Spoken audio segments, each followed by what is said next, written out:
광주 사회운동의 산실인 광주 YMCA가 어느덧 창립 100주년을 맞았습니다.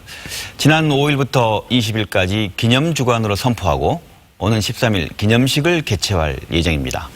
오늘 시사탐구 시간에는 시민과 함께 걸어온 광주 YMCA의 100년 발자취를 되돌아보고 앞으로의 목표와 비전을 들어보겠습니다.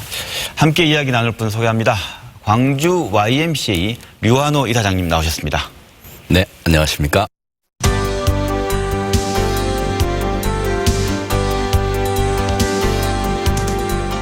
광주 YMCA가 창립 100주년을 맞아서 어떤 소회가 어떤지 그 얘기를 한번 먼저 여쭙고 싶은데 어떻습니까? 네, 그동안 참 광주 YMCA가 창립된 게 1920년이고요. 네. 예, 오늘까지 이제 100년을 살아왔습니다. 이 네. 100년의 역사 동안 먼저 광주 YMCA를 아껴주시고 사랑해주시고 또 키워주신 우리 광주 시민 여러분께 깊이 감사부터 드려야 되겠습니다. 네. 네, 감사합니다. 그런데 지금 광주 YMCA 100주년 네. 참 기쁜 일인데 이제 모두가 다 코로나19로 해서 참 고통스러워하고 있는 시기라서 기뻐하기보다는 이제 걱정과 부담을 느끼면서 네. 이 시기를 지내고 있습니다.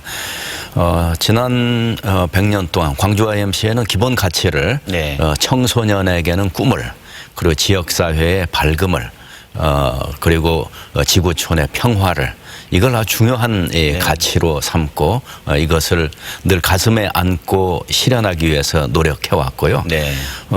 그리고 그동안 이제 광주 YMCA가 늘 해왔던 게 기독교 사회운동과 청년운동이라고 하는 네. 그런 정체성을 가지고 광주와 그리고 광주 시민과 함께 광주의 근현대사를 써왔습니다. YMCA가 광주에 처음 문을 연 게 1920년. 네, 1920년입니다. 창립하게 된 배경, 이게 좀 궁금한데 어떻습니까?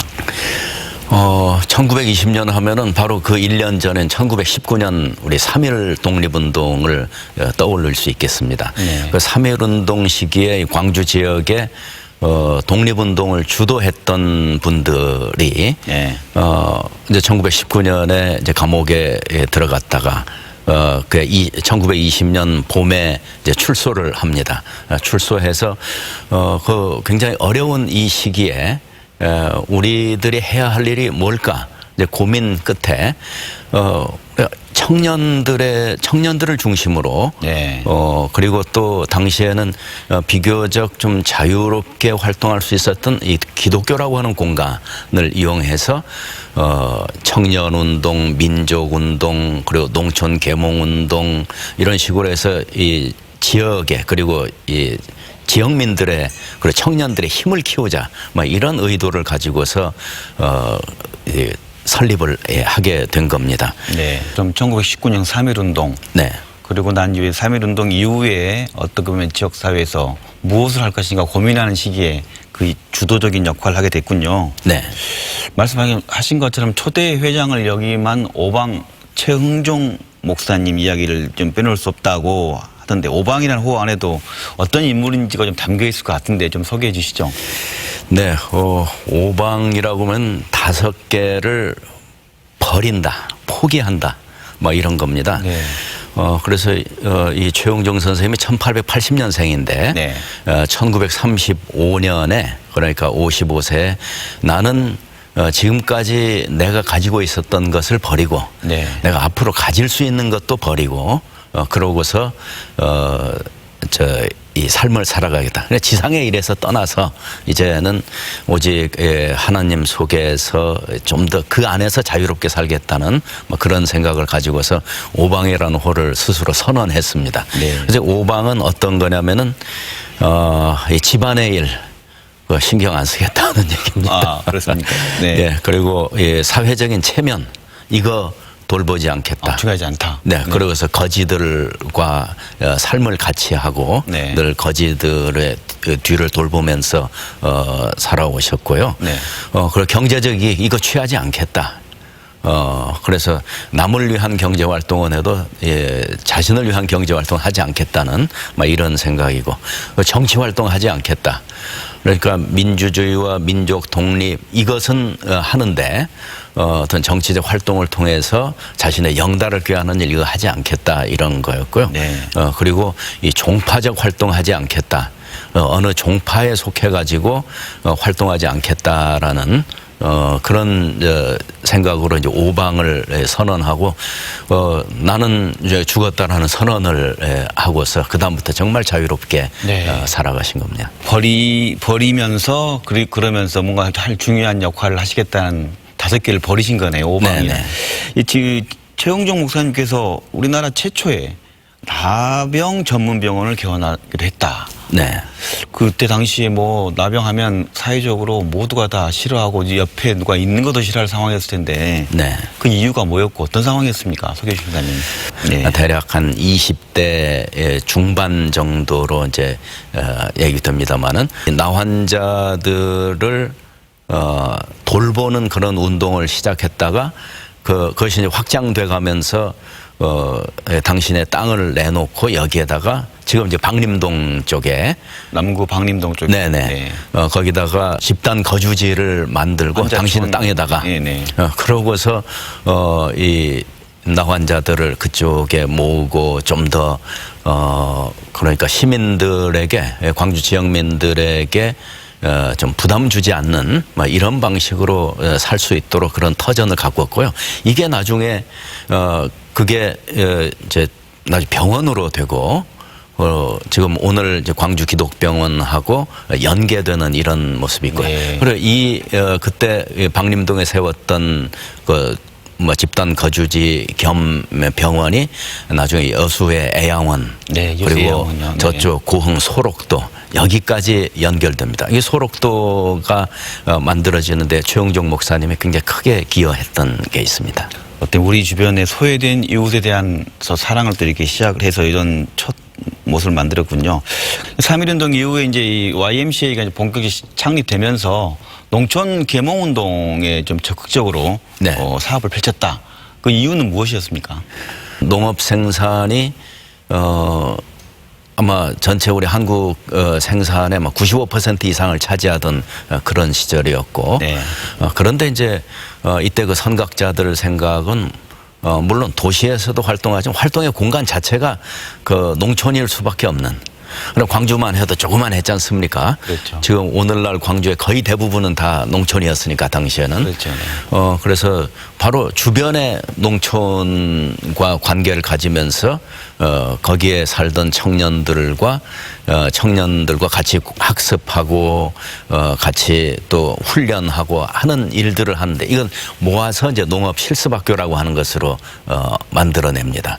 이게 당시에 이제 그 광주와 그 주변 지역에 확산되면서 광주라고 하는 상당히 좀 강력한 공동체가 만들어질 수 있게 된 거죠. 네. 그걸 위해서 한 걸로. 그렇군요. 그 호남의 농촌 운동에 힘쓰고 애썼던 인물 중에서 우리가 뭐 고든 어비슨을 얘기하는데 이게 어떤 분이시고 어떤 역할을 하셨나요? 어비슨 선교사님이 이제 YMCA 회관, 이제 지금 자리 말고 다른 자리에 있었던 네. 회관도 건립하고 지금 호남신학대학의 전신이 호남 성경학교입니다. 그 성경학교도 설립하고 그리고 저 보이스카우트. 보이스카웃의 또 창시자이기도 합니다. 광주 보이스카웃에. 광주 보이스카우트예요. 네, 그 이제 소년 척후대라고 하는 이름으로 네. 그 보이스카웃을 창시하고 그리고 광주 농업실습학교를 저기 당신 집에다가 네. 이렇게 또 설립도 하고 그래서 지도근자를 양성하고 협동조합을 설립하고 문맹퇴치 운동도 하고 뭐 그 목록을 이루 말할 수 없을 정도로 많은 활동을 했던 분입니다. 그렇군요. 네. 말씀 들어보니 그 광주 YMCA가 우리 항일운동 그리고 또 우리 지역 농촌을 포함한 지역사회 계몽 운동과 여러 활동의 중심이었다는 걸 알 수 있겠네요. YMCA 얘기를 또 하다 보면 우리 70년대 이후에 네. 우리나라 그 민주화를 위한 활동에도 큰 역할을 했다.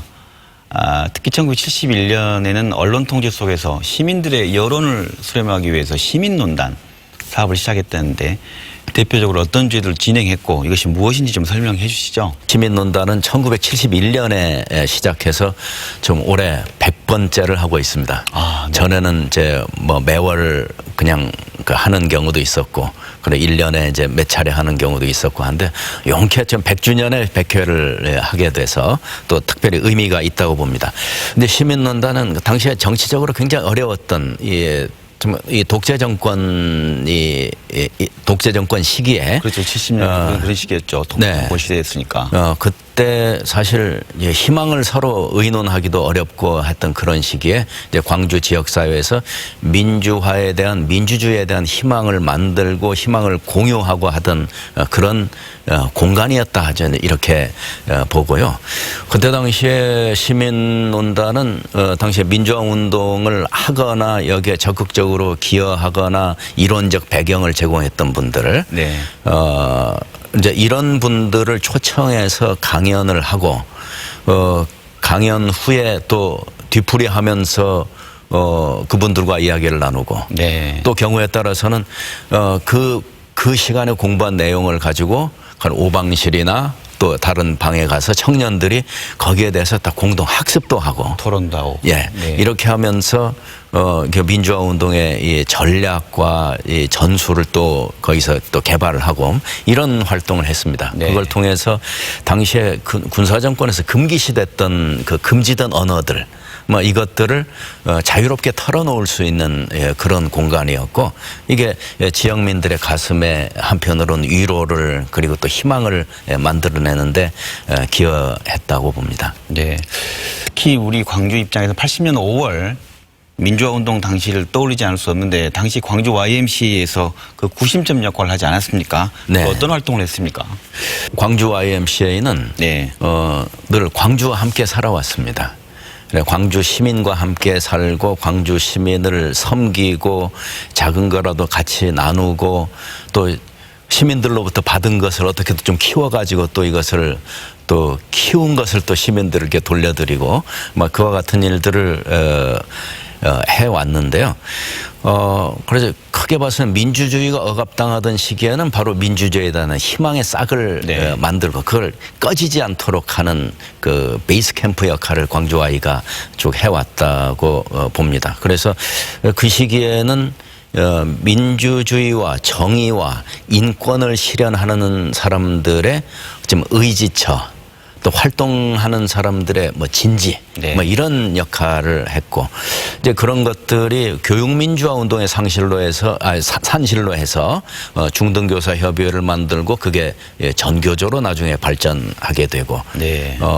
그리고 이런 일들을 이제 오방실에서 많이 했고 또 5.18 때는 당시에 항쟁과 수습지도부의 광주 YMCA의 인사들이 다수가 여기 참여했고 YMCA 강당이 당시에 시민군들의 저 무기 뭐 교육하는 뭐 그런 공간으로 사용됐습니다.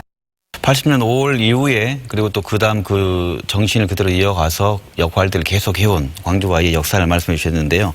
근본 정신에 대한 그 YMCA가 민주화 운동, 방금 말씀한 시민 운동 등을 통해서 시민사회 등불을 밝혀왔고 또 소외된 이웃들의 존엄을 지키기 위해서도 애써 왔습니다. 그동안 평등한 사회를 만들기 위해 한 주요 활동은 무엇이고 현재 중점적으로 하는 일은 무엇인지 좀 설명해 주시죠. 네. 광주 YMCA가 하는 일 중에 이제 중요한 게 생명평화운동. 네. 생명평화운동은 이제 지속 가능한 지구 환경을 만들어내자. 지금 기후 위기 문제가 매우 심각하지 않습니까? 네. 코로나도 기후 위기 때문에 비롯됐다는 뭐 이런 분석도 있긴 합니다만은 그래서 지구가 더 망가지지 않도록 아니면은 지구가 망가지는 속도를 좀 늦출 수 있도록 저희들이 좀 작은 운동을 하는 게 그 쓰레기 만들지 않기 운동. 네. 그리고 또 그 플라스틱 쓰지 않기 운동, 노 플라스틱, 뭐 노 웨이스트, 뭐 이런 운동 합니다만은 이제 이런 이 작은 것들을 실천하면서 좀 더 큰 가치 속에서 이 일들을 추진해 나가고 있고요. 그리고 생명 평화 운동의 중심은 이제 사실 지속 가능한 지구를 만들자고 하는 것은 생명에 관한 얘기고, 이제 평화 운동은 이제 한반도 평화를 위해서 가령 작년에 비무장지대에 가서 그 인간 띠입기, 평화를 위한 인간 띠입기를 작년 4월에 했고, 학교 밖 청소년들을 우리가 돌봐야 된다라고 하는 네. 더 이제 이런 운동을 해서 지금 현재 학교를 해밀학교, 별별학교 또 다른 학교, 그리고 요즘에 푸른 꿈 창작학교까지 지금 운영을 해나가고 있습니다.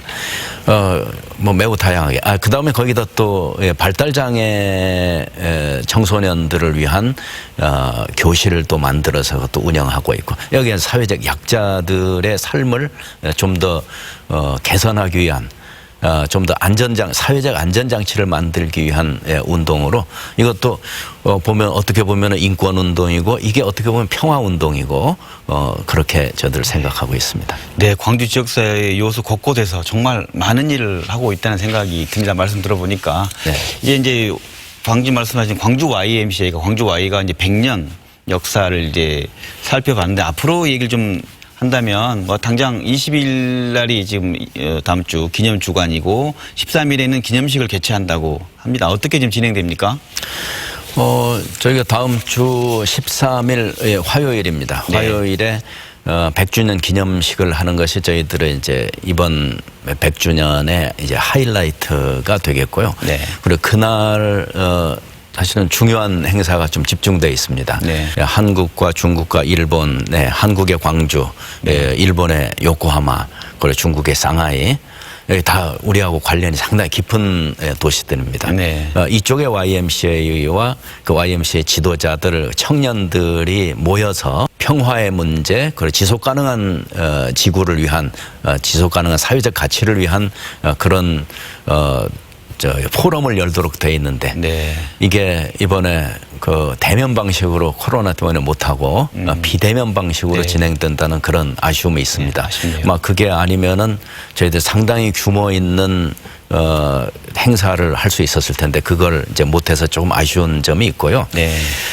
그 다음에 이제 또 다른 사업들로는 저희가 이제 오방 최홍종 선생의 생애와 사상을, 저희들의 기본 정신이니까 생애와 사상을 되돌아보고 그것을 미래형으로 어떻게 이것을 또 만들어낼 것인가라고 하는, 그걸 고민하는 세미나를 또 열게 되고요. 그리고 지금 저 금남로에 가시면 YMCA와 그 주변의 금남로에 Y를 일궈왔던, 광주 시민을 섬겨왔던 광주 Y의 대표적인 인물들에 관한 이야기를, 그분들의 어록을 포함해가지고 지금 전시 활동을 하고 있고요. 그리고 지금 저 중해공원 그 비엔날레 공원에 광주 역사민속박물관에다가도 가령 광주 한국 이제 역사민속박물관이니까 광주의 근현대사의 광주 YMCA가 어떤 일들을 해왔는지를 전시하는 전시회를 지금 이제 열고, 네. 그리고 이제 이런 식으로 좀 해나가고 있습니다. 네, 말씀하신 비대면 상황이 아니면 더욱더 의미 있는 행사였을 때 좀 그런 아쉬움이 있네요. 네. 이제 새로운 100년을 맞이한 광주 YMCA가 어떤 가치와 비전으로 또 다르게 또 시민들에게 어떤 중요한 문제를 제시하고 해결해 나가는 장소가 될지가 아주 궁금하거든요. 네. 이사님께서 향후 어떤 목표를 가지고 활동을 펼쳐나갈 계획인지 한 말씀 해주시죠. 광주 Y가 꼭 광주 Y에만 머물지 말자. 그래서 YMCA를 넘어서 그리고 시민과 함께, 그 시민사회와 함께, 그 시민운동단체들의 이제 맏형 노릇을 좀 더 제대로 할 수 있도록, 그래서 다른 단체들에 대해서 도움을 줄 수 있으면 도움을 주고 하는 식으로 저희들이 이제 생각을 하고 있고요. 이제 주요 관심사는 이제 심각한 기후 위기 문제에 어떻게 효과적으로 대처할 수 있을 것인가, 네. 그것을 저희들 인력도 좀 있고 그러니까 시민들과 함께 이것을 어떻게 풀어갈까라고 하는 좀 더 대중화된 그런 시민운동을 하려고 생각하고 있고요. 통일의 평화 문제인데 이제 길게는 하여튼 통일까지 가지만 작은 일이라도 서로 우리가 통일의 필요성, 한반도 네. 평화의 가능성, 가치 이런 것들을 늘 함께 나누고 그걸 실천하고 작게라도 가령 우리가 북한에 저기 감나무 묘목 보내기 운동도 최근에만 했습니다마는 네. 바로 그런 식으로 해서 그쪽이 남과 북이 그렇게 서로 양극화되지 않고 서로 공동의 평화의 공간으로 나올 수 있도록 하는데 또 Y가 기여할 수 있으면 그것도 좀 기여하자. 뭐 이런 생각과 지향을 가지고서 좀 준비하고 있습니다. 네, 그 광주 공동체가 여러 어려움을 딛고 민주인권 평화 도시로 자리매김하고 그리고 미래 가치를 가진 도시로서 또 발돋움하게 되는 것에는 이런 그 광주 YMCA 같은 어떤 시민사회의 구심점이 있었기에 가능한 거 아니었나라는 생각을 가져봅니다. 지금까지 광주 YMCA 100년을 맞아서 류한호 이사장과 함께 이야기를 나눠봤습니다. 고맙습니다. 네, 고맙습니다. 네.